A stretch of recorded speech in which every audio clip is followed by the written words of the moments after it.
Now, so far what we've been talking about is, for the most part, secular music.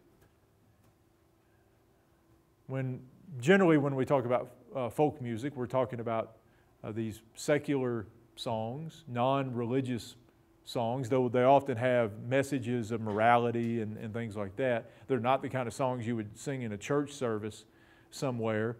But we know that in the Ozarks, we are here in the Bible Belt, and religion has been very important for people in the Ozarks from the earliest days. And it would make sense that religious music, sacred music, would also play an important part in the story of Ozarks music. And we'll talk just a little bit about this. Mainly, when we talk about sacred music, not all sacred music obviously is gospel music. You know, more than likely you're not going to go to your local Episcopal or Presbyterian church and hear them singing gospel music. And for a lot of people, when you say gospel music, what do you think of?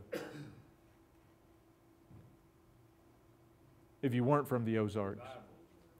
Revivals. And a lot of people outside of the South and outside of the Ozarks think of black gospel music. When you say gospel music, a lot of people just assume you're talking about black gospel music. In this case, in the Ozarks, we're talking about white gospel music, and there often is a difference, kind of a divide in the gospel music world between white and black gospel. And since the Ozarks is overwhelmingly white, that's mainly what we're talking about when we talk about gospel music. But there are other kinds of sacred music that were basically like sacred music in most other parts of the country. You know, if you were a Presbyterian or an Episcopalian, or in later years a United Methodist, your hymn books look pretty much like everybody else's hymn books somewhere else. Even the same, you know, for a Southern Baptist. You know, you might have the same Broadman hymnal that other people had. But gospel was a little bit different, and gospel music was something that became associated in the 1800s with certain kinds of churches, generally evangelical churches, and we will talk a lot more later about religion, specifically about religion in the Ozarks. We won't go into a lot of detail here about religion since we're on the music side of things.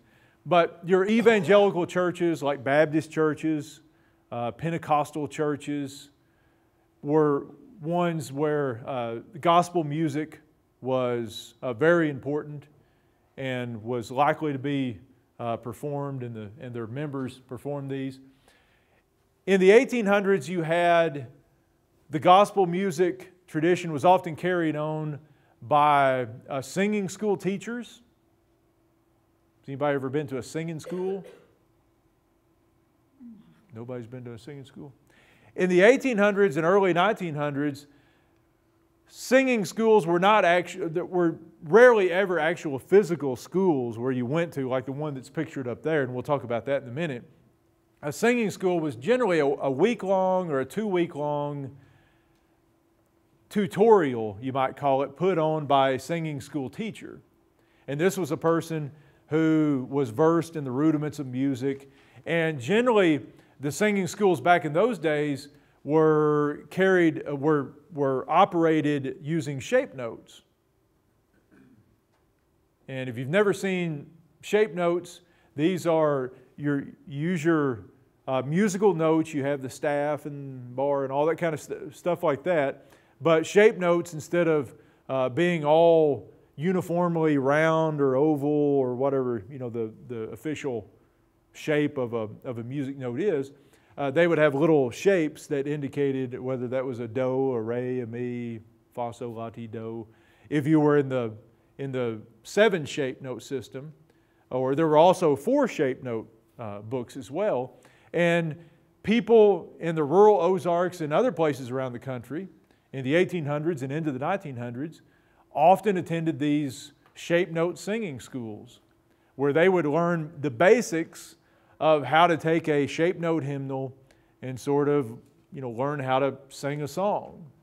The ultimate goal was to learn enough where you could just pick up a songbook, open the page, and figure out how to sing a song without any musical accompaniment. But that took a lot of training, and some people stuck with it that long to where they could learn how to do that. But this was one way that gospel music was introduced to the Ozarks, was through these singing schools. And many people went to these. I was reading something last week this was from the 1820s, and it referred to the guy referred to going to a singing school. Now, I'm not sure that it was exactly one like we're talking about here, but it was a singing school of some sort that he went to. And these were generally, singing school teachers were generally farmers or other workers who just did that on the side. It was very rare for someone to be able to make a living as a singing school teacher in those days. Almeda Riddle's father was a singing school teacher, and that's where she learned the rudiments of music.